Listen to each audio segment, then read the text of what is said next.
a big crowd. This is a big crowd. Thank you very much, everybody. Thank you very much, everybody, and a very big hello to New York and a place called Long Island, which I know very well. And I'm thrilled to be back in the state I love with thousands of proud, patriotic New Yorkers who are really the heart and soul of America. We know that. And the reason I'm here is because it hasn't been done in many decades. It hasn't been done for a long time, but we are going to win New York.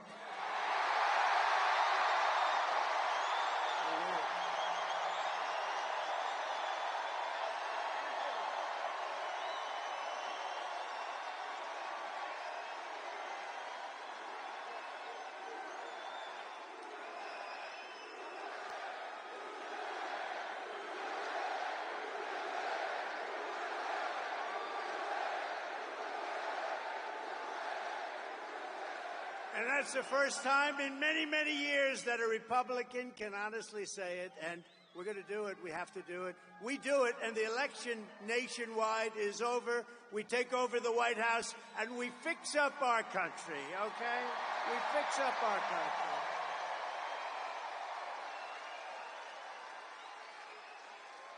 So as you know, 3 days ago, there was yet another assassination attempt on my life. I didn't know I was going to say that. It was the second one in 8 weeks by a violent radical left mobster. This evil would-be assassin got within a few hundred yards of where I stood, but thankfully, our outstanding Secret Service agent, and they are outstanding, spotted the barrel of his rifle in the bushes. Can you believe that? Can you believe that? He saw a barrel of a big, this was a big barrel. This you don't want to even talk about, AK-47. But he saw the barrel coming out a little bit out of the very lush bushes, and he took fast action to stop the gunman before I even entered the line of sight. And I want to express my thanks to the U.S. Secret Service, who was there that day, and to all of the sheriffs and law enforcement down in Florida, the heroes who helped to apprehend the attacker. And by the way, you possibly heard the story. So the secret agent, service agent, pulled out the gun and started shooting. He said, barrel, he didn't talk like a lot of people. They talk. How are you, sir? What would you like to talk about? Would you like to talk about the weather? No, he pulled out the gun and he started shooting at him. And the villain... No, but think of this. This could only happen with a woman because men aren't smart enough, I hate to tell you, fellas. So he dropped his gun. His car was a block away, and he started running because they had him. And he was running. And a woman driving a car innocently said, he looks like a bad person to me. He looks very suspicious.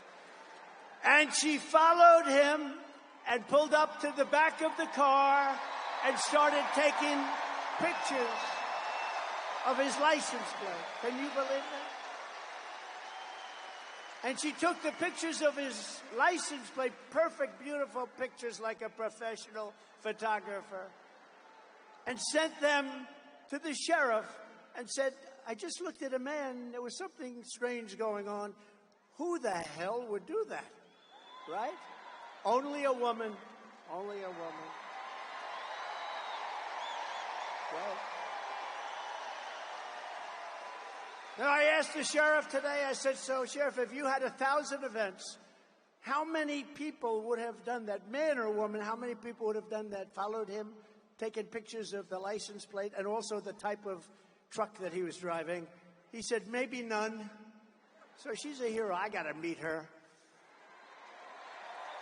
And because of that, they were then able to catch him in a very speedy drive down the various highways in Florida, but they got them, and they got them fast. But I think it's incredible. So the agent and that wonderful woman, and with all of my heart, I thank you all for your incredible valor. What you've done is incredible. What the people of our country and law enforcement does in this country is incredible. Tonight, let me also deliver a message straight to Kamala Harris. Have you heard of her?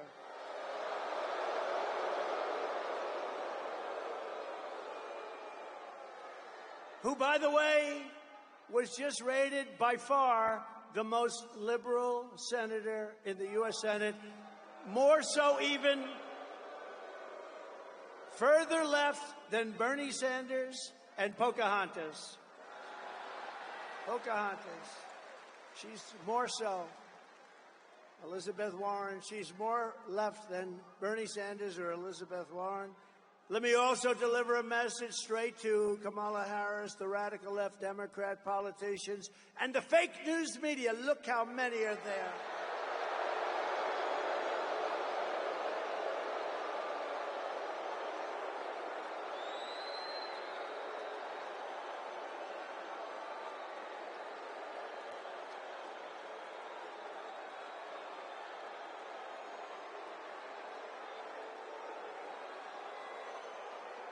We've got to get our media back in this country. We've got to get them back.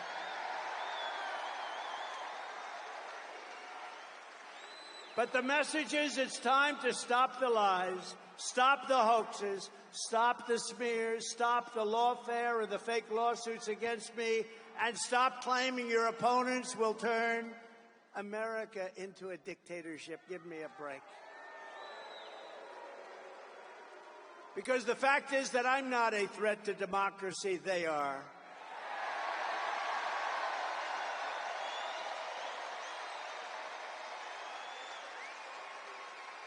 They're doing things in politics that have never been done before in the history of our country. And worst of all, with their open borders and bad elections, they have made us into a third world nation, something which nobody thought was even possible. Americans deserve a campaign based on the issues. We try and keep it on the issues. And God has now spared my life. It must have been God. Thank you.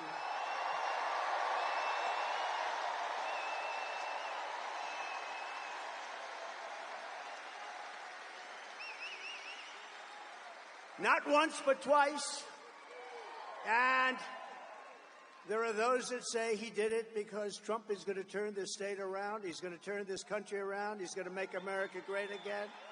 And maybe.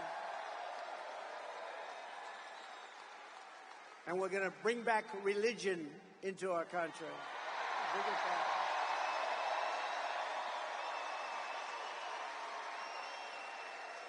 These encounters with death have not broken my will. They have really given me a much bigger and stronger mission.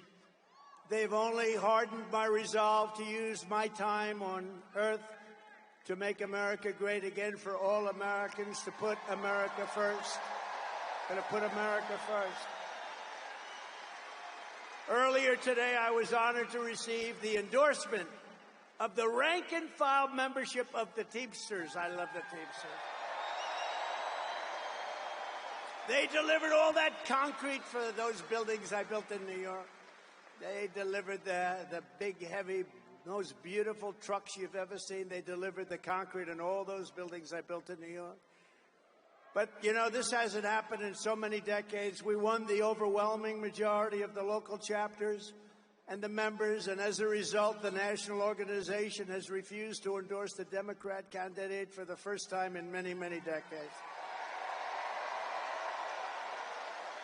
And I also want to thank Teamsters President Sean O'Brien, amazing man, and all of the incredible rank-and-file Teamsters across the country, because this was a surprise. It's automatic.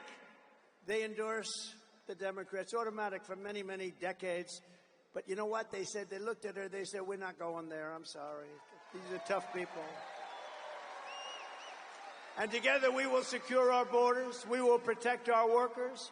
We will defend our jobs. We will rebuild our country with American skill and American pride and American labor. Right?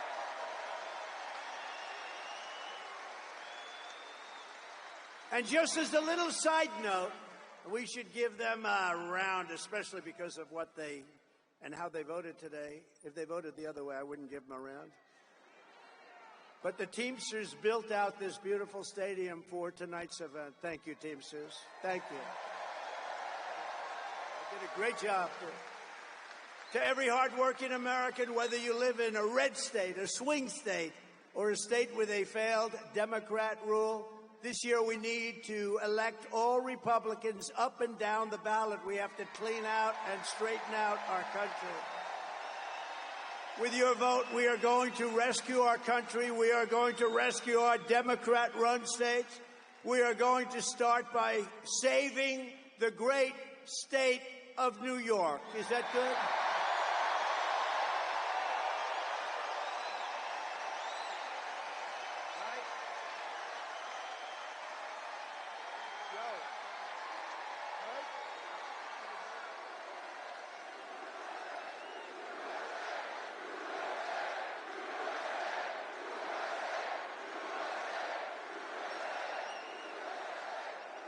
When I told some people in Washington, yeah, I'm going up to New York, we're doing a campaign speech, they said, what do you mean New York? You can't ever, nobody can win. Republicans can't win. I said, I can win New York, and we can win New York. We're going to win New York. And if you vote for me, I'm going to reduce your taxes, reduce your crime, and reduce your levels of stress, because you have a lot of stress. The only thing that I will increase are your incomes, and your love for your state will come roaring back again. Throughout American history, from generation to generation, New York has always set the standard for American life, and they have. It's been a high standard, too. Our cities were the center of business, arts, culture, our streets, ports, waterways, and they were the arteries of American commerce. They were absolute arteries. And our towns like Uniondale, Levittown, Hicksville, Huntington, these were great, great towns where you grew up and you loved and you stayed. But look at what has happened to New York and the other states, all run by radical left Democrats, every single one of them. Our heavy industries have exported overseas, and our middle class has been eviscerated, right here at home, been eviscerated. Housing costs are out of control. Inflation has cost a typical family $28,000. Think of it, in less than 4 years, $28,000. And we filthy encampments. We have horrible, disgusting, dangerous, filthy encampments of junkies and homeless people living in places that our children used to play Little League baseball, which they don't get to play very much anymore, do they? Over the past 3 years in New York City, there has been a 29% increase in robbery, a 36% increase in felony assault, a 42% increase in grand larceny, a 75% increase in carjackings. Did you buy a nice car lately? Well, 200 police officers leave the NYPD, New York's finest. I always say, I knew it well, New York's finest. They leave every single month, 200 people a month. Incredible people. They're incredible people. The trains and subways are squalid and unsafe. The median of our highway, all those medians, they spend all that money, they're falling down, they're rotting. Businesses are fleeing. The mobs of illegal migrants are being put up in luxury hotels at your expense, while our great veterans live on the freezing or steaming sidewalks right outside the main entrance to where the migrants enter their hotel. Think of that. Think of it. We have veterans lying on the street, squalid, lying on the street, sometimes freezing, sometimes it's hot, it's summer.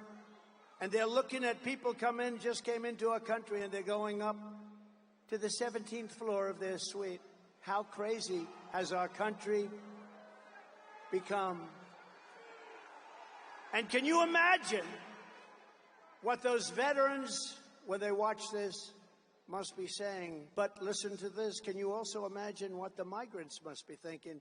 They're saying, can you believe this? We just came from a place, in many cases, they were in prisons. And now they're living in hotel suites while our veterans are living on the street.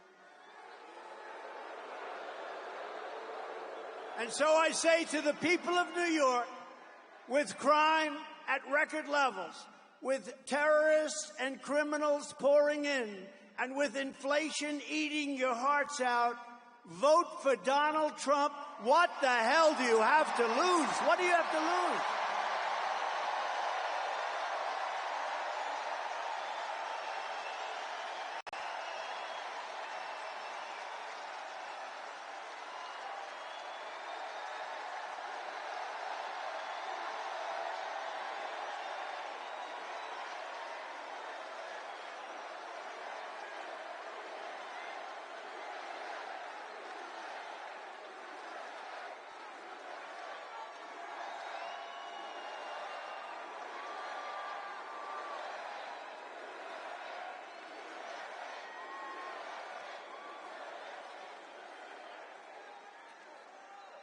What do you have to lose? Think of it. What the hell do you have to lose? You know, some of you remember that was a phrase that I used for our black population years ago in 2016. I said, with the worst housing conditions, the worst education, the worst this, the worst that, the most crime. I went through 12 different things, and it wasn't in the sheets. And I'm saying, boy, that's really terrible. And I said, and I was at like 2%, not too good. And I said to the black population gathered in front of me, vote for Trump. What the hell do you have to lose? I said that, same thing. And you know what happened? I got eviscerated when I went backstage. But I'm not like Biden where he takes, so I fight back with my people. Remember, we still signed the check. They said, sir, that's a terrible thing to have said. I said, when you said, what the hell do you have to lose? It's terrible, it's demeaning, it's horrible. I said, but it's true. You know what happened? The next day, I picked up 10 points with the black population. And now, because of all we've done, we're at the highest level of black support in the history of the Republican Party.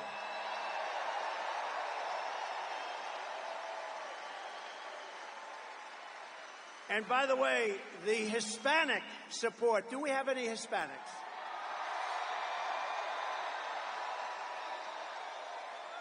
The Hispanic support is off the charts, and they don't know what the hell to do about it.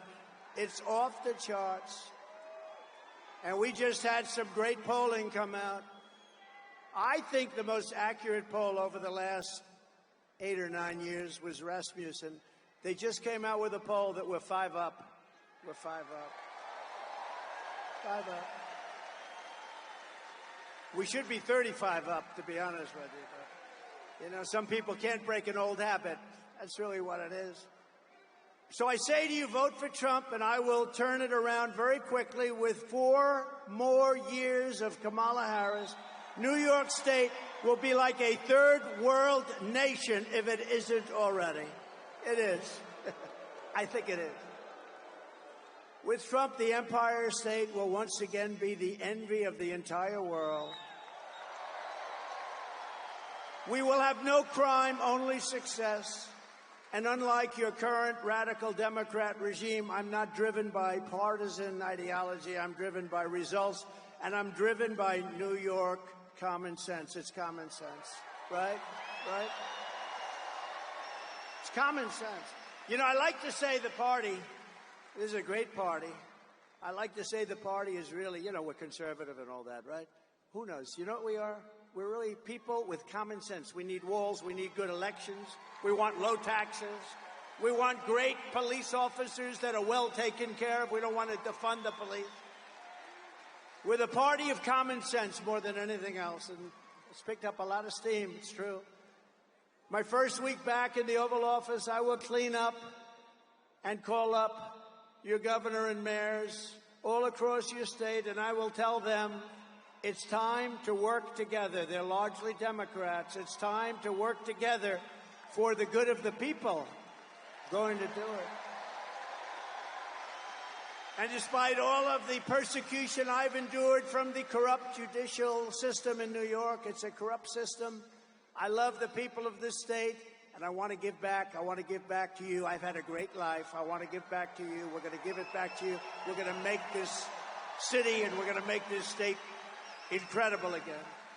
Together, we will rebuild our roads, bridges, highways, and airports. They're falling apart. They're falling down. We will renovate New York subway. Oh, they're beautiful. I used to go to school on the subway. Can you believe it? I mean, I like to say it's not so long ago, but it probably is. What do you think, Bruce? I guess it is. But my parents would drop me off at a subway, and I'd go to Union Turnpike, or I'd go to wherever They had no fear that I was going to be disappearing. They would take me to a subway, put me on and say, bye, darling, bye. If you do that today, you have about a 75% chance that you'll never see your child again. What the hell has happened here? What has happened? We will renovate the New York subway so that the greatest city in the world finally has, again, the greatest transit system anywhere in the world. You have the basics. We have to clean it. We have to take care of it. We have to give it a little love. And we have to get the criminals the hell out of there. We will once again support our incredible police officers, New York's finest. A lot of them.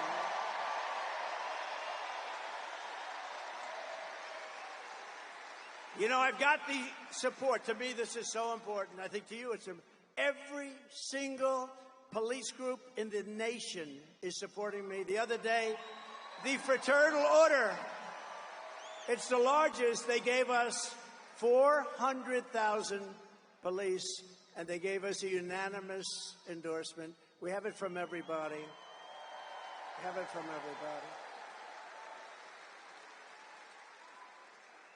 We will work with the mayors and the governor to rebuild your defunded and depleted police forces, including New York's finest and NYPD. Look, I know so much about, I love New York's finest.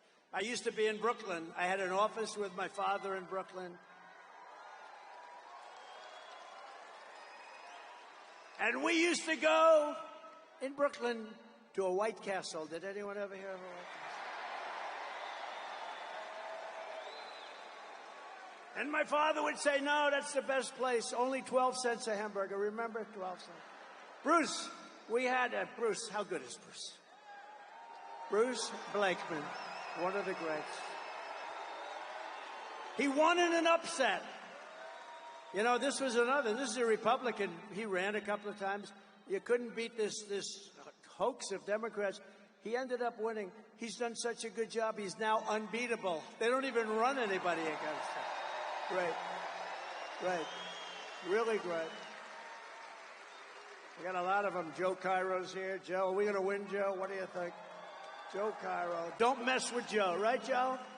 We love you, man. Your family's great, too. But I will stop the Kamala crime wave, and we will do everything we can. We're going to get these violent criminals behind bars. We're going to get them out of our country. We're going to take them back to the country from which they came. A few months ago, I visited with the grieving family of a New York City police officer, Jonathan Diller. You know Jonathan Diller? I was hoping his family could be with us. He was just 31 years old, gunned down during a traffic stop by a vicious thug, leaving behind his incredible wife, Stephanie, and family, their one-year-old son. What a son. And are you here? Are they here? They could be here. Is Stephanie here? Because, you know, it was a bond, and she was so great, and I think she's here. It's hard when you have 19,000 people.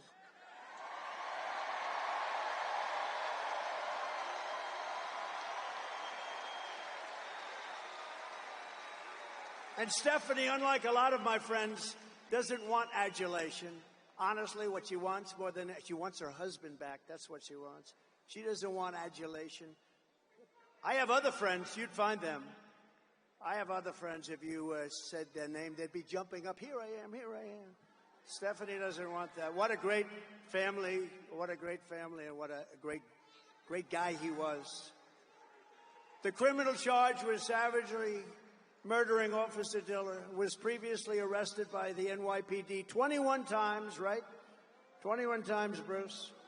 And the accomplice driving the car had been arrested 14 times, but he was actually much worse. He was more vicious. 14 times, but he was actually far more vicious. This is the kind of story we hear every single day under radical Democrat policies like cashless bail, cashless bail. You kill somebody and you're out on the streets in 2 hours. Cashless bail has been a disaster for our country. Kamala Harris wanted it no matter where she went. She boasted about being the leader of the movement of cashless bail, just like she led the effort to defund the police. You know, she was the leader of the effort to defund the police, and now she's running for president. But a little while ago, like everything else, no fracking, no this, no, she changed her mind. Now she says she likes the police. She can't say love, but she says like.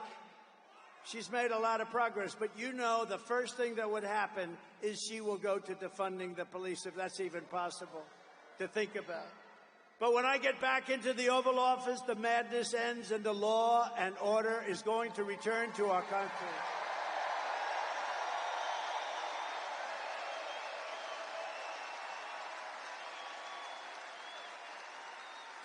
A fully reformed Federal Department of Justice will deliver massive public safety funding for New York and other Democrat-run cities that are under siege.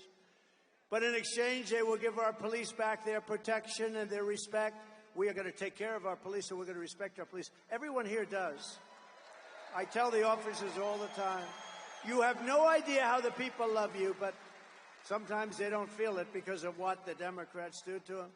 They will end deadly sanctuary city policies. They will terminate cashless bail, and they will return to proven policing methods like we had under Mayor Rudy Giuliani that made New York City the safest big city in America.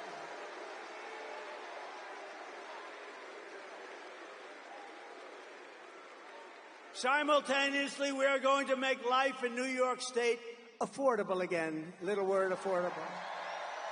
A vote for Kamala Harris is a vote for 4 more years of job losses. Look at what's happening. Businesses that are fleeing, money draining out of your state, and hundreds of thousands of illegal migrants sucking your public resources dry. You know, I've always heard for 20 years, I've heard that New York City has no money, and yet they're going to spend $3 billion on illegal migrants, and they're not getting it from the federal government. You wonder, they never had money, but they have $3 billion to take care of people that came into our country illegally. Doesn't make sense. But under the Trump economic plan, we will cut your energy prices in half within 12 months. Half! Because we have more liquid gold under our feet and we don't use it. We go to places like Venezuela when we have more than Russia. We have more than Saudi Arabia. You remember I got Anwar approved in Alaska. It's the biggest site anywhere in the world, probably bigger than Saudi Arabia, bigger than Russia. And what did they do? In the first week in office, Ronald Reagan tried so hard he couldn't get it. I got it. The biggest site in the world, Alaska. And in the first week in office, they terminated it. We'll have it back very quickly, I promise you that. We will rapidly defeat inflation. We're going to bring your prices down. All they're doing is they've cut it, but you're up 55 or 60%. People that used to live a nice life 4 years ago, they can't afford an apple.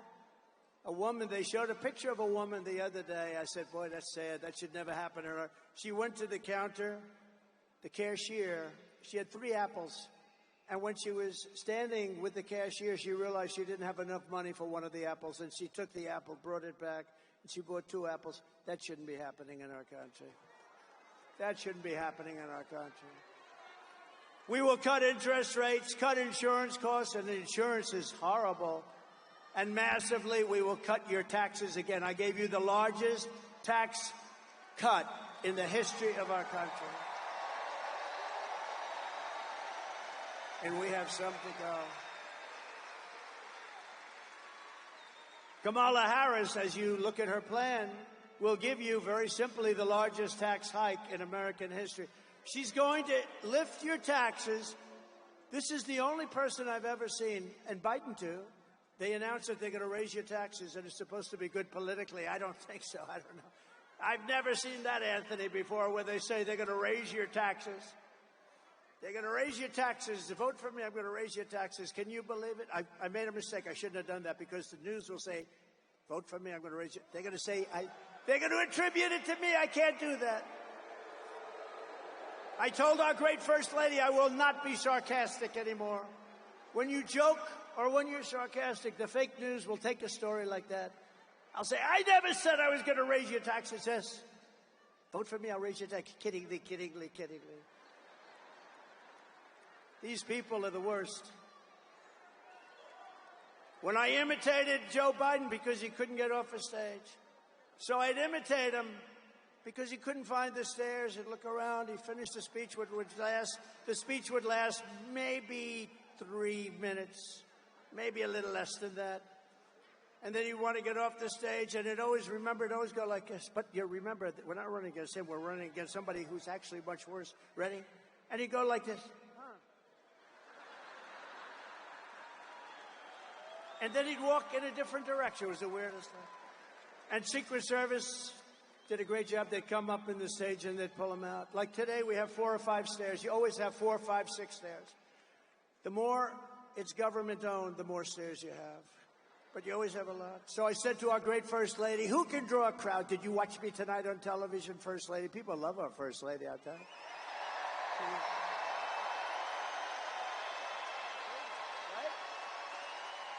Go out and get a book. She just wrote a book. I hope she said good things about it. I don't know. I didn't. So busy. She just wrote a book called Melania. Go out and buy it. It's great. And if she says bad things about me, I'll call you all up and I'll say, don't buy it. Get rid of it. No, but she said to me, I said, baby, did you see the crowd? We had 18,000 people. We could have filled it up 3 or 4 times. Bruce Blakeman said to me, if we went to a stadium or a park, we would have had 100,000 people or more. So I'd call up my wife and I'd say, baby, who could draw crowds? Nobody can draw crowds like me. Nobody, not even close. I'm the greatest of all time, maybe greater even than Elvis, because Elvis had a guitar. I don't have a guitar. Elvis had a guitar. I don't have the privilege of a guitar. But I'd say, baby, who could do it like me? Nobody can do it like me. How great am I? And she'd say, and she'd say, I'd say, how great was the speech? Not how good. How great was it? And she'd say, it was good, but your hair looked terrible tonight. Or the worst ever. So I said, how good was it, First Lady? And she said, it was good, but you couldn't find your way off the stage. I was imitating Biden, and they said I did it. I couldn't find my way off the stage. No, so you can't be sarcastic. Sarcasm with the media doesn't work, okay? It doesn't. So I've given up about 90% of it. I got all my friends here. Anthony, stand up. Anthony Lomangino, one of the greats of all time. He said, I have a big business problem. What? I have too much cash. I don't know what to do with it. I said, I've heard of worse problems than that, Anthony, right? He's doing good. He's a great man, great businessman, and a great person. Kamala wants income tax hikes, small business tax hikes, capital gains tax hike. How about the capital gains?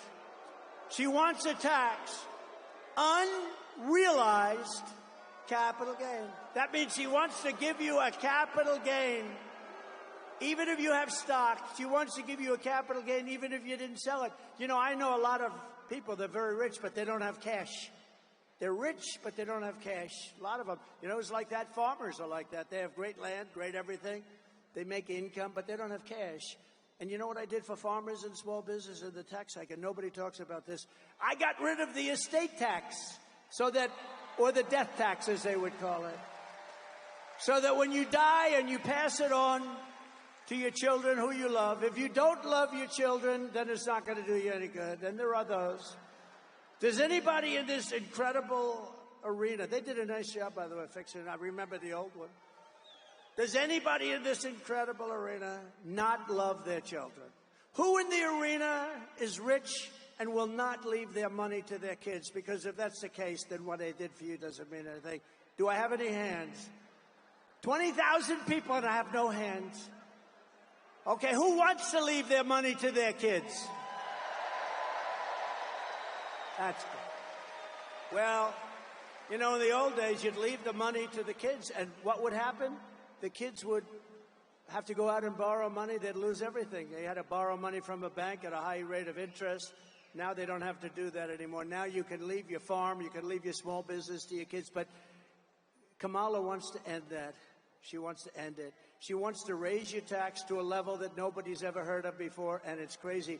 We will go in to a I thought this was a wise guy coming up. This guy, I thought, I'm getting ready. I'm going like this. You know, I got a little bit of a yip problem here, right? That was amazing. I was all ready to start duking it out. I felt like my man in the front row here. Stand up, will you please? This is the toughest man. You know him? Do you all know? I'm going to introduce you later so you can sit. He's the toughest guy. If somebody walked on the stage, he wouldn't be afraid. He would already be attacking the poor guy. Yeah, that was interesting, wasn't it? It's the first time that's ever happened, I think. Is he new to the game? I think so. By contrast, I will cut taxes for families, small businesses, and workers, including restoring the SALT deduction, saving thousands of dollars for residents of New York, Pennsylvania, New Jersey, and other high-cost states. Going to restore SALT. Jobs and factories will pour back into New York. I know how to do it better than anybody's ever known how to do it, and we can do it so easily. Wages will soar, the cost of living will fall, and I will deliver the greatest economy in the history of the world to our country, and one of the greatest economies in the history of New York State.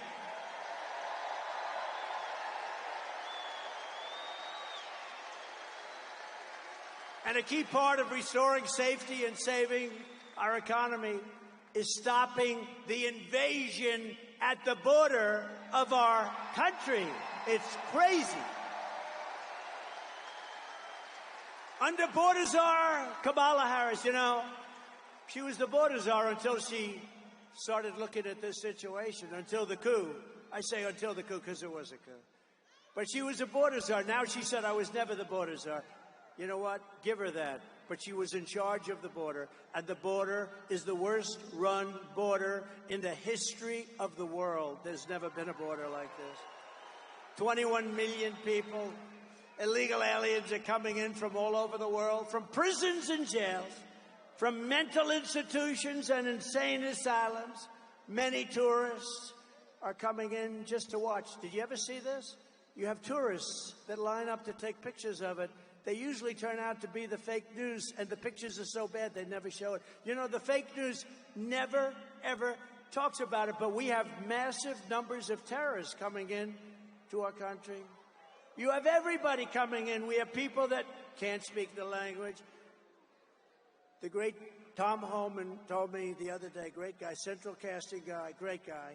He told me the other day, last month, they figured it out for the last 12 months, 168 different countries came in, represented, and came into our country. Most people don't even know you have that many countries. You actually have over 200, but most people don't know. But I want to be known as one thing. In 2016, I probably won because of the border. I did a great job. I cleaned it up, and the border was good. And in 2020, even though I got millions and millions more votes, they said, sir, if you get the same number of votes as you did in 2016, 63 million, sir, you cannot lose. I got millions more, and I lost.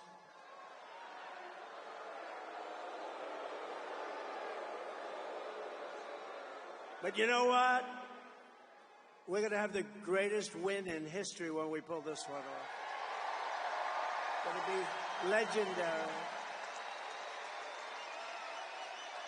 But in 2020, my people would say, sir, it doesn't help for you to speak about the border. Nobody cares. I said, I want to speak about the border. I did a great job. Sir, nobody cares. It's true. I talk about the border. Nobody cared. But now they care. Because now the border is 25 times worse than it was in 2016.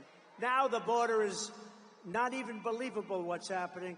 And I want to be known as your border president. I'm going to be known as your border president.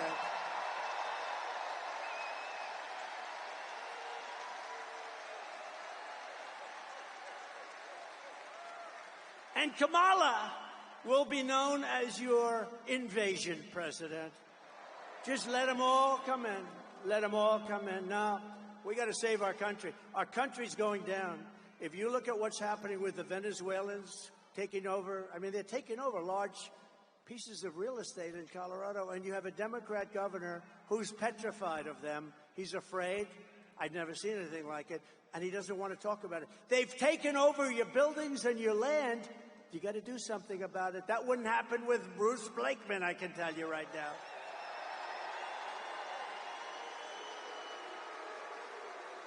Bruce, would you let people come in from a foreign country like Venezuela, where, by the way, their crime rate is down 72% because they've taken their prisoners, they've taken their gangs, they've taken their drug dealers, and they've shipped them all to the United States, so their crime rate's down. But Bruce, would you ever tell the people that you're supposed to be protecting when they call? A lot of Venezuelans are in here and they have very big guns. Would you say, listen, I don't really want to do anything about it? Would you do that? Or would you say, don't worry, we'll have a force of people over there within minutes and it would all be over, right? Right? I think so. No, he wouldn't play games. He wouldn't play games. But you know, these people, the law enforcement, they're afraid in these places because it's so violent. They've never seen people like this. These are violent people that they're allowing into our country. It is truly an invasion, and we're not going to let it happen. We're going to take those violent people, and we're going to ship them back to their country. And if they come back in, they're going to pay a hell of a price.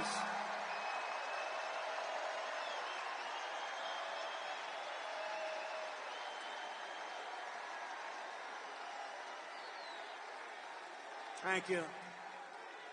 We have no choice. We have no choice. It's not like, you know, this is not sustainable by any country. This is not sustainable. How about in Springfield, Ohio?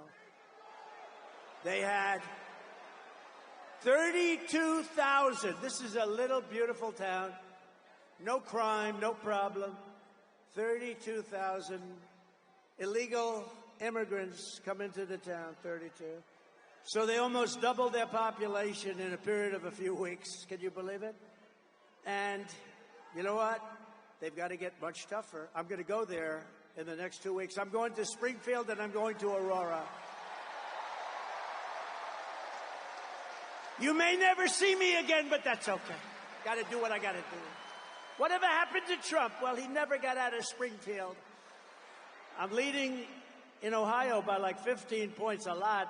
And we're going to take care of Ohio, and we're going to take care of Colorado, and we're going to take care of every single state in the union. They're all under siege. A lot of people don't talk about. But think of this. So the mayor of Springfield, and I think he's a very nice person, but instead of saying we're getting them all out, we're getting them out, he says very simply, we're hiring teachers to teach them English. Can you believe it? We are hiring interpreters. So when they go to school and take the place of our children in school, we have an interpreter. Each one will have a private interpreter. What the hell is wrong with our country? No. We're getting them out of our country. They came in illegally. They're destroying our country. We're getting them out. They're going to be brought back to the country from which they came. I will protect our country. I will protect our country. Think of it. She will surrender our country. That's what they're doing. They still refuse to acknowledge that these people have to be taken out. And you start with the stone cold killers, the murderers, the drug dealers. You get them out, and you tell them if they ever come back, big trouble. But let me tell you what you really do. Some of them are so bad you can't take the chance of sending them out because they'll come back. You lock them up, and they're going to be there for a long time. And when they know that, you'll see a whole big difference. As you know, here on Long Island, the open borders policies of Kamala Harris, and it were really her policies, and the communist left, I call it the communist left, have been importing MS-13 gang members by the thousands. I don't know what it is about Long Island, but, you know, I took thousands and thousands of gang members out. Do you remember the story? Remember, I came into the presidency, and MS-13 was on my mind because I saw that in Long Island, two beautiful young girls were walking to school. They were 16 years old, and an MS-13 gang of deviants grabbed the girls and sliced them up into pieces. Not with guns. They didn't want guns. They killed the two girls. They sliced them into little pieces, and I never forgot that. And then I found out that things like that are happening all over, wherever they are. MS-13, the worst gang anywhere. The only thing good about that is they make our gangs look like very nice people, I want to tell you. These are the worst people. They're animals. And Nancy Pelosi said, you shouldn't call people animals. That's not appropriate. They're animals. That's the philosophy. And I said, I got to the White House, and I said, they have a lot in Ohio, a lot in every state. And I said, I want MS-13 out of here. They come from various places, a little bit south of Mexico. They come from Mexico, too. And I said, what I want you to do is I want to bring them out. And a general said, sir, I'm sorry, sir. The countries will not, under any circumstances, allow us to bring them back in. They don't want them anymore, sir. I said, how long has this been going on? Many years during the Barack Hussein Obama. Has anyone ever heard of him? Many years, sir, under the Barack Hussein Obama administration. It's been going on for years, sir. They won't take them. You know what they did? They would take Honduras, okay? Think of it. They would take planes, and they would put them on the runways. They would put the planes, El Salvador, or different countries, some of the roughest gangs. They put big commercial aircraft. So when a plane is going to fly in with 200 or 300 MS-13 killers, you couldn't land the plane. They said, sir, we can't get them back. All of the bus routes are blocked. We can't get the buses in. And when they know a plane is coming, they put planes on the runway. Sir, we won't be able to do it. I said, I think you will. How much money do we pay them for economic development of the dictator's house?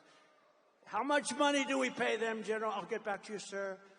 He comes back the next day. Sir, we pay them $750 million a year. It's a lot. Let me tell you, it's peanuts compared to some of the money that we pay, but it's a lot of money. I said, inform these countries that under no circumstances are they getting any money anymore. They're not getting any money. They are delinquent. They're not allowing us to bring back people that they forced into our country through caravans. So they informed them, and the next day I get to the Oval Office nice and early, and I get calls from 3 particular countries separately. Sir, there seems to be a problem or a misunderstanding. I said, yeah, there is a misunderstanding. You're not taking your MS-13 people that you sent into our country. You're not taking them back. And I'm going to not give any money to your country forever. You're never getting 10 cents. And in all cases, they said something to the effect, sir, it is so bad that I didn't know about this. I wish I would have known about it. We would love to take MS-13 back into our country. We love them very much. We will take them back, sir. And that day, that afternoon, we started bringing them out of our country by the thousands and thousands and thousands.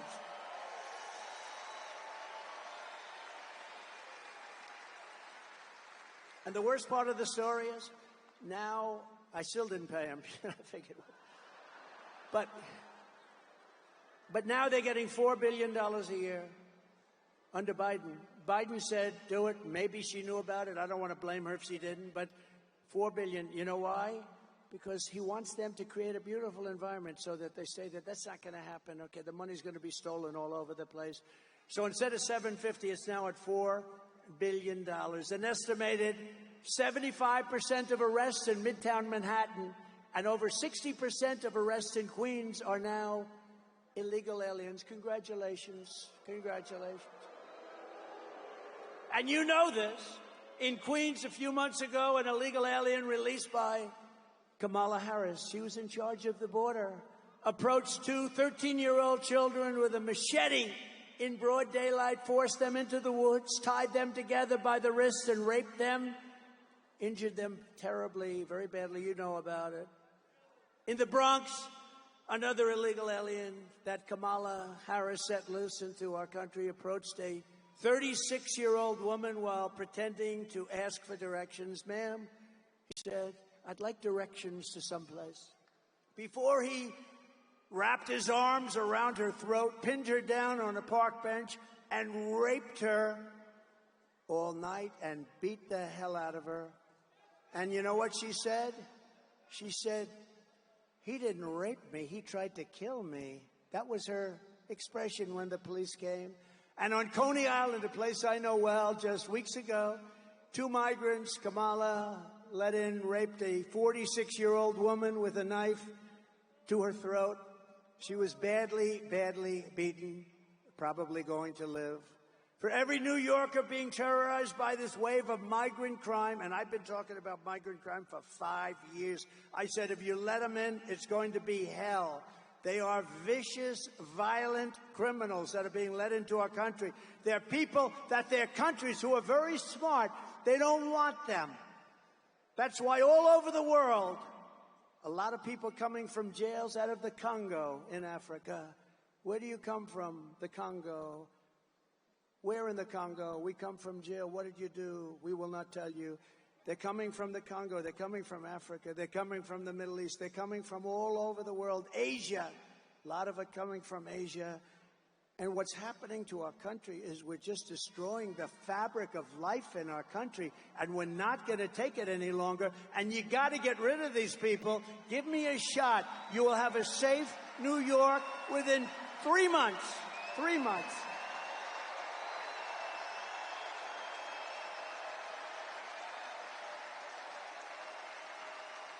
For every New Yorker being terrorized by this wave of migrant crime, November 5th will be your liberation day. It's going to be liberation because you are living like hell. You're living a life like hell.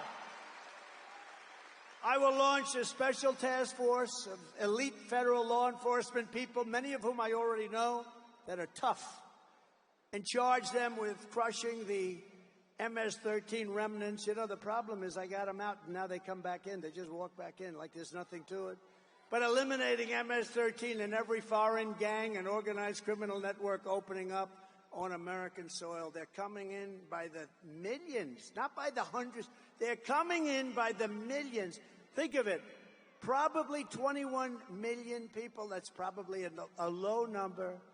We can do all of this and more, but patriotic New Yorkers must get your asses out to vote. Gotta get up. Gotta get up. Harry, get up, Harry. Harry, get your fat ass out of the couch. You're gonna vote for Trump today, Harry. Get up, Harry. Come on, let's go. Let's go, Harry.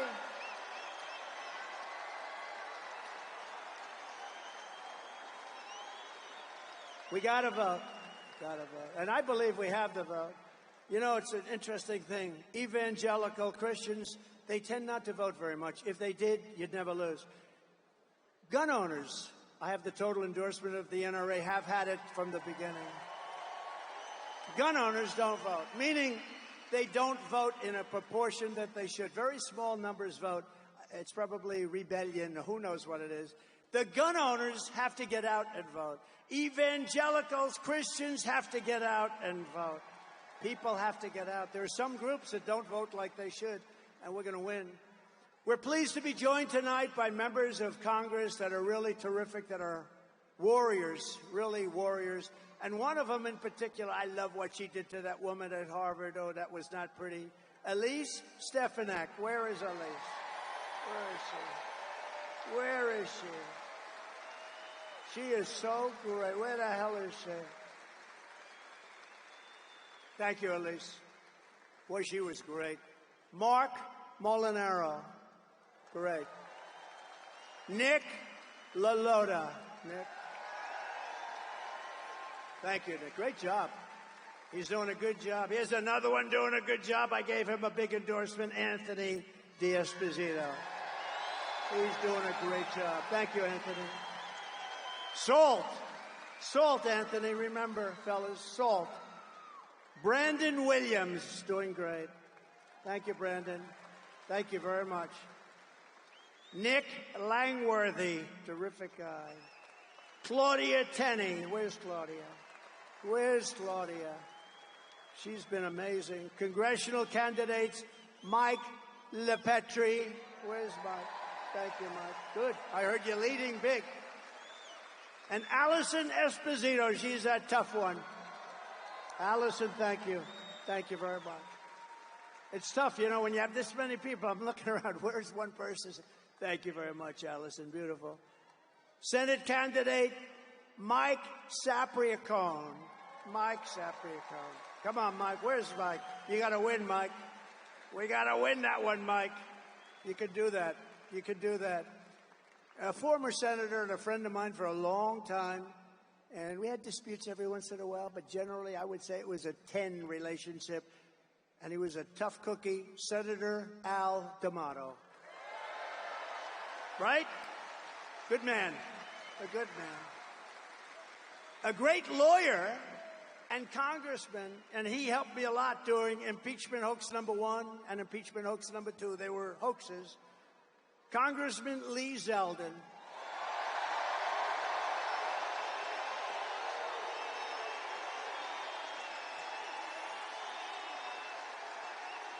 He's great.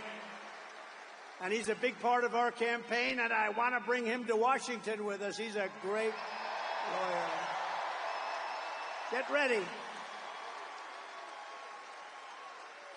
Ambassador to Israel, David Friedman, who's fantastic. A mayor who was a fantastic mayor. Very shy kind of a guy. He took crime. It was terrible. It was at a level that was as bad as today. And he made New York the safest big city in the world. Rudy Giuliani.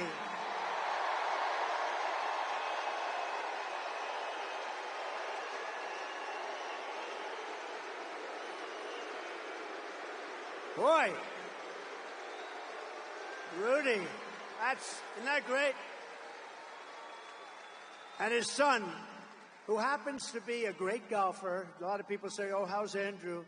Not that good. Let me tell you, he's seriously good. Andrew Giuliani. Thank you, Andrew. Thank you, Andrew. Did a good job. And a very beautiful little boy who went through hell, but I brought him some presents. That's why I was late for you today. I brought him presents. I said, Liam, do you think the crowd of 20,000 plus a lot of people outside. You know, we put up big televisions on the back of the building, but that's not like being here. It's wonderful. Hello out there. I hope you're enjoying it. Big, big, beautiful screens. We have big screens. Not quite like being in the third row, first row. But Liam LaCastro is here, and he is a great young man. He's gone through a lot. But he's going to be better soon. Right, Liam? And I got him the most beautiful presents.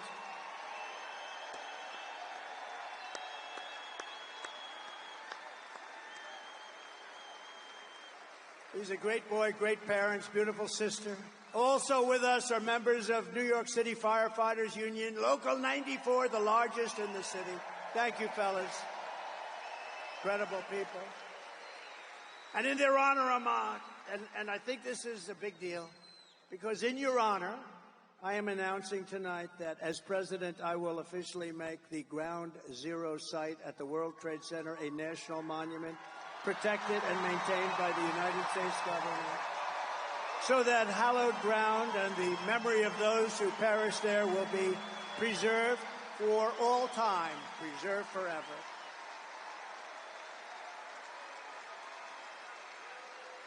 And you deserve it. A lot of great people. I met them last week. Thank you.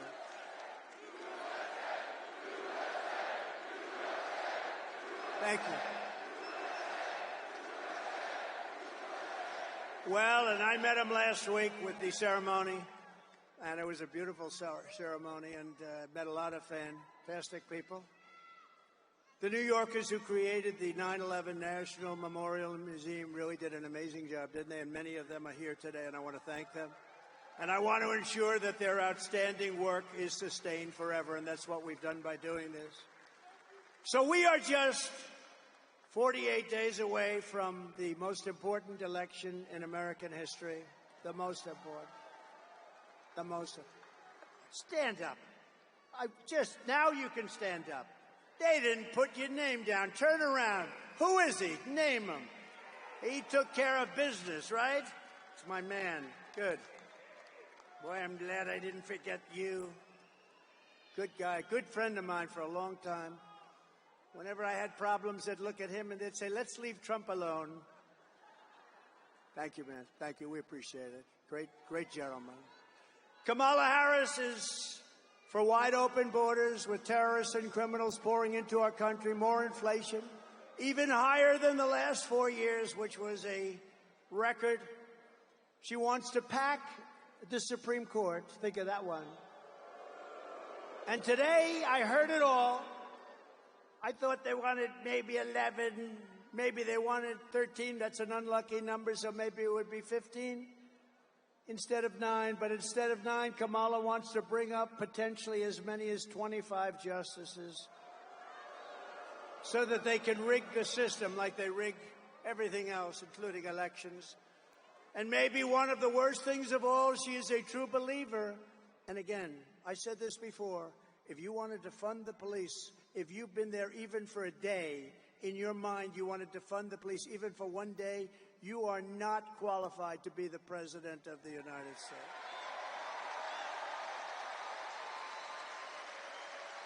Because anybody who wants to defund the police, we can't have it. We can't have it. It'll go down. It'll go down. We're not going to let our country fail. It's too great. And you know what? If we don't win this election, it's very possible we'll never have another chance. We have to do it. You have to get out. You have to vote. But Kamala vowed to abolish ICE. She supports free health care for illegal aliens. How about that one? You don't get free health care.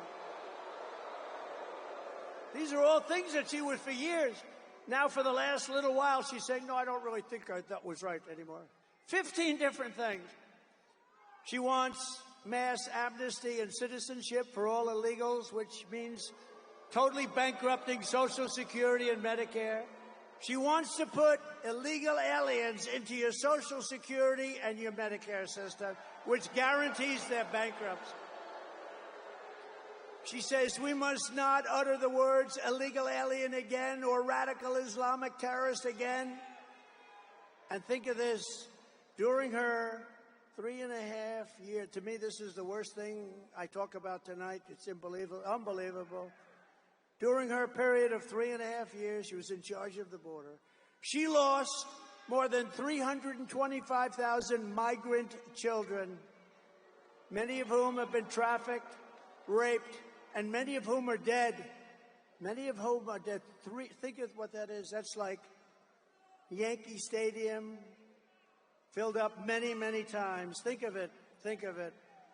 As California Attorney General, she redefined child sex trafficking, assault with a deadly weapon, and rape of an unconscious person. I'd never heard of this. Rape of a very unconscious person as totally nonviolent crimes.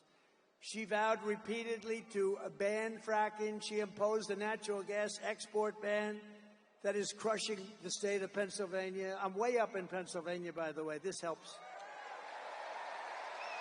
Because she's not going to let, the day after the election, all of these things come back. I hope you know that. She praised the idea of a tax rate of between 70 and 80%, and her only idea for solving inflation is to impose communist-inspired price controls, which have never worked. She pledged to abolish. Does anybody here have private health care? You worked hard. She wants to abolish anybody that's worked hard and made some money. Private health care, no more private health care, and force everyone into a socialist government-run health care with high taxes and deadly wait times.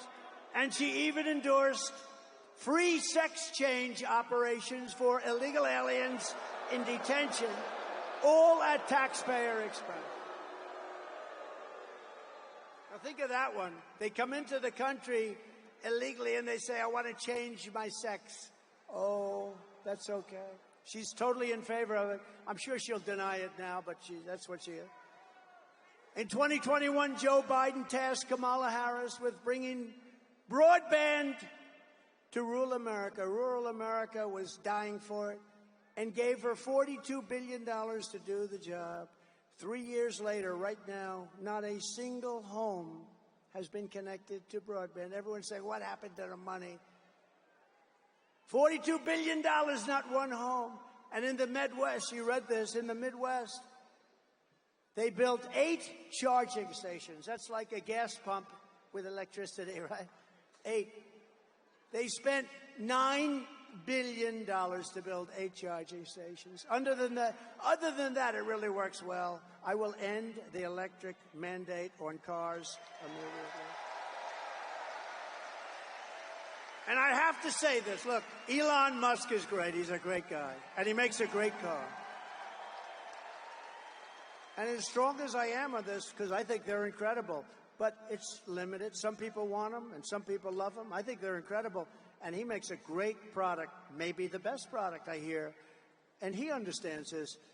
Some people have to go far distances. Some people don't want the additional cost. Some people don't want their car built in China. Electric cars will be built in China. I'm going to bring back the auto industry. We're going to have gasoline-powered cars. We're going to have hybrids. We're going to have electric cars. We're going to have everything. The new one is hydrogen. I heard about that the other day. Hydrogen. There's one little problem. If it blows up, you're dead. It's great until one day there's a little bit of a problem, Anthony, and it blows up. And when that happens, it's not a pretty picture. So I think I'll take a pass on that one, if you don't mind, for a while. And just today, 3 agencies of the Kamala Harris and Joe Biden administration, the FBI, the Office of the Director of National Intelligence and Cybersecurity and Infrastructure Security Agency, they just released a report confirming that Iran actors hacked into the Trump campaign's email accounts and in turn sought to give the hacked materials to the Biden-Harris campaign. They gave them all of the materials because Biden is working with Iran, and Iran doesn't exactly like me because they were ready to make a deal, except we had an election that was rigged and stolen. And look at what's happening to our world now. But no, Iran hacked into my campaign. I don't know what the hell they found. I'd like to find out. Couldn't have been too exciting. But they gave it to the Biden campaign. I can't believe it. Oh, yes, I can. But this is really foreign election interference. This is real election interference, not the phony crap that they've been trying to pin on me with Russia, Russia, Russia for years. Whatever happened to Russia, Russia, Russia? Remember the 51 intelligence agents? They said, no, no, the laptop from hell, it's Russia. No, it was Hunter.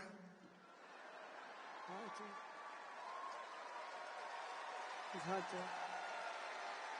Remember that? We had to go 2.5 years, and then they finally said, all right, the Mueller, remember Mueller?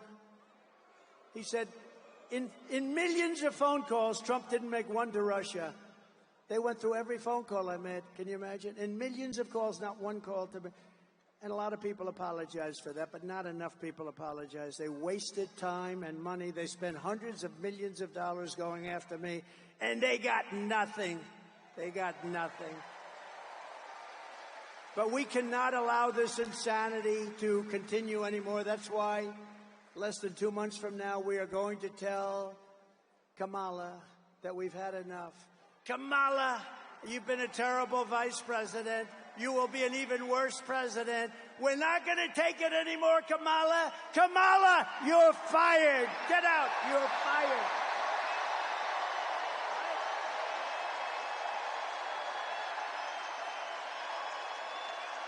We're not going to take it anymore, Kamala.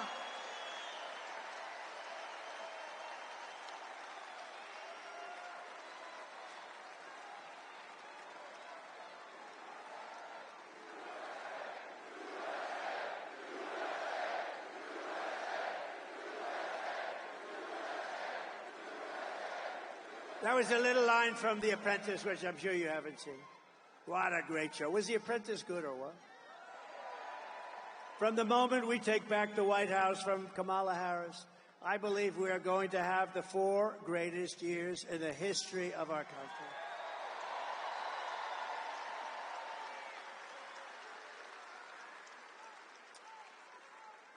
Starting on day 1, I will seal the border and stop the migrant invasion, an invasion like no country has ever seen before. We will stop it immediately. We will carry out the largest deportation operation of criminals in American history. We're getting them out of our country. We will make America the dominant energy producer in the world by far. We have more than anybody else. And we have more. Think of it, we have more than Saudi Arabia. We have more than anybody else, especially when you add Anwar in Alaska, which we will reinstitute immediately. We're going to use it along with growth. We are going to grow to start paying down our debt. We have $35 trillion in national debt. We were all set to do it. And then we got hit by COVID. We had to focus on that. And then we gave back. You know, I got great marks on the military. We took out ISIS, wiped out ISIS 100%. We did it in 4 weeks. It was supposed to take 4 years, 5 years. And I got great marks in the economy. Never got great marks in COVID because they didn't want to give them to me. But the fact is, we did an unbelievable job. Nobody knew what the hell it was. It came from China. It came from the Wuhan lab. I said all these things. And we did an unbelievable job, and we handed over a country whose stock market was higher than it was just prior to COVID coming in, and amazing. But we did have to focus on that. Think of what China did to us. The world has $60 trillion and millions of people dead over that disaster. Think of that. The whole world. Even China suffered very much. They suffered at the end more than almost anybody.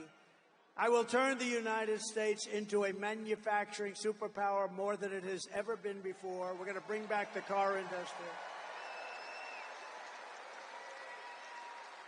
We're going to bring back the car industry. Other countries that make us pay a tax to do business with them will be charged the same tax when they send their product into the United States. We have countries, not only China, many countries, many of them are allies. Some of the worst trading countries are allies. Don't let that word surprise you. They're allies. They're friends of ours, and they take advantage of us horribly on the military with NATO and on trade. It will be called the Trump Reciprocal Trade Act, and if China or any other country charges us a 200 or 100 or 300% tax, then we will charge them a like 100, 200, 300% tax in return.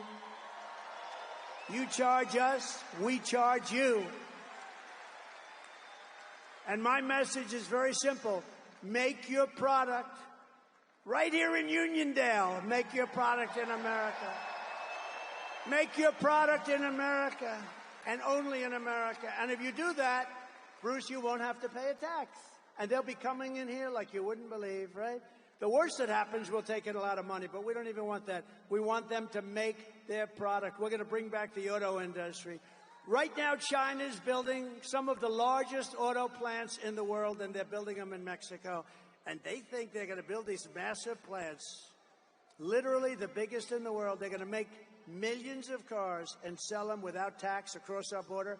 We will put a tariff on all of those cars to a point where they won't be able to sell them, because we want them to build their plants in the United States and hire many of the people in this audience, and that's what's going to happen.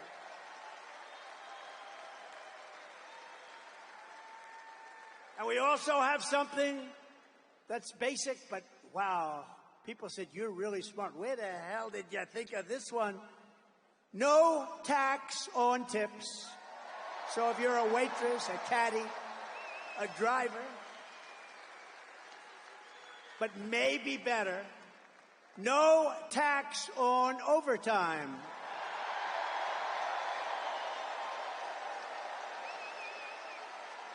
And we'll get it done.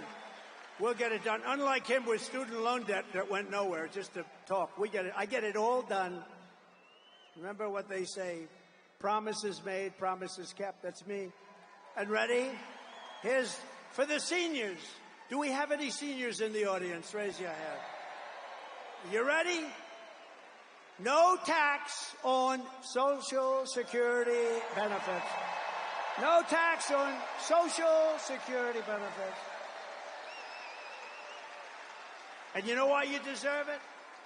Because you lived like hell with the highest inflation probably in the history of our country, and you couldn't make ends meet. Now you're not going to have to pay tax on your Social Security benefit.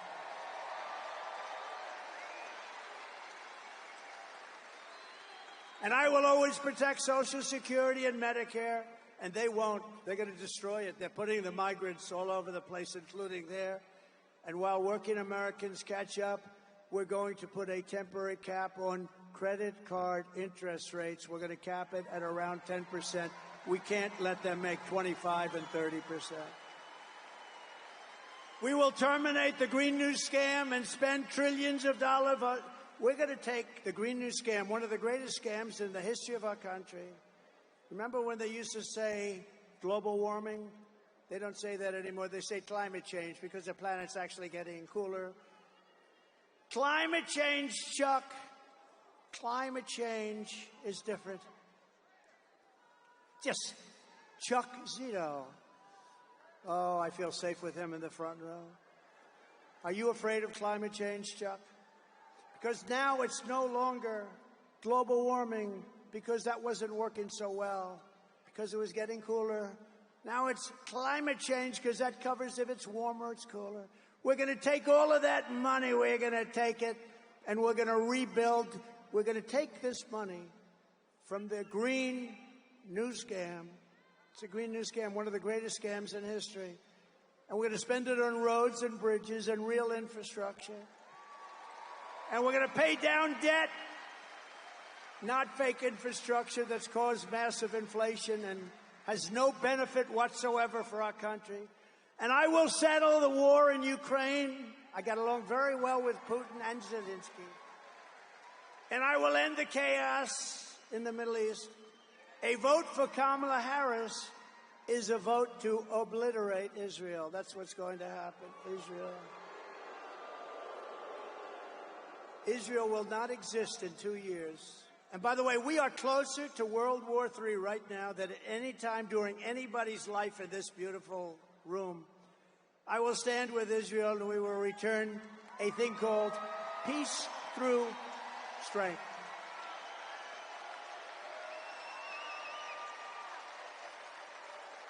And we're going to get it settled. We're going to get it done. We're going to get it done.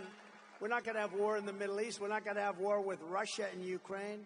You know, when I was there, we didn't have any war other than ISIS. I finished them off. We knocked out al-Baghdadi, the founder of ISIS.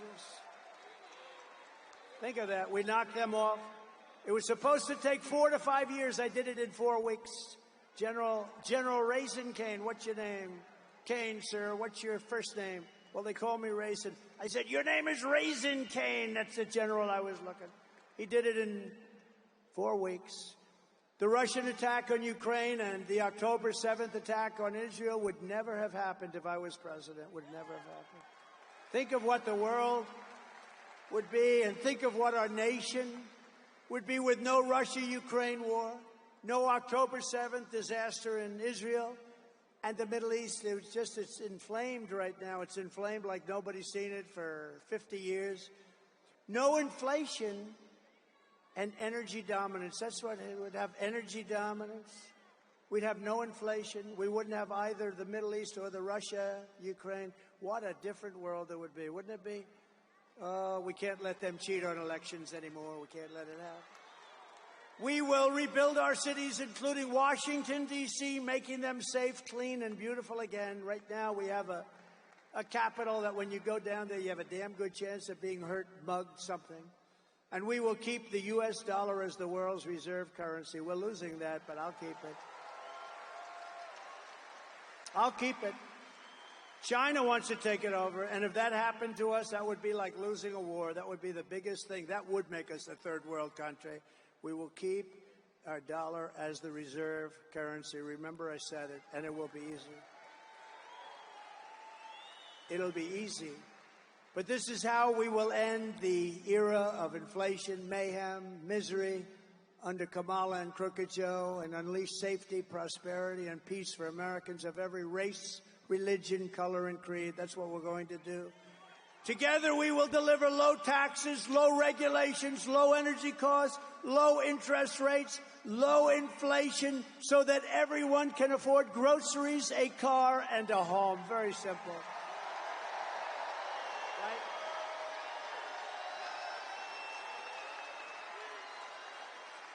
Right? We will stop the invasion, end migrant crime, support our police, strengthen our military. I want to wish a happy 77th birthday to the United States Air Force.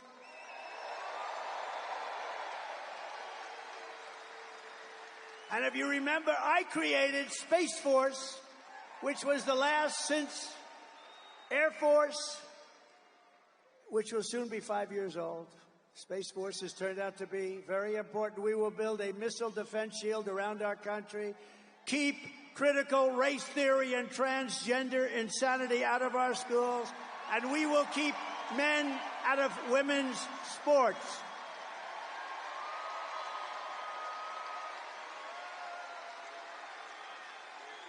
We will defend the Second Amendment, restore free speech, and we will secure our elections, and we will secure our borders. Everyone will prosper, every family will thrive, and every day will be filled with opportunity and hope.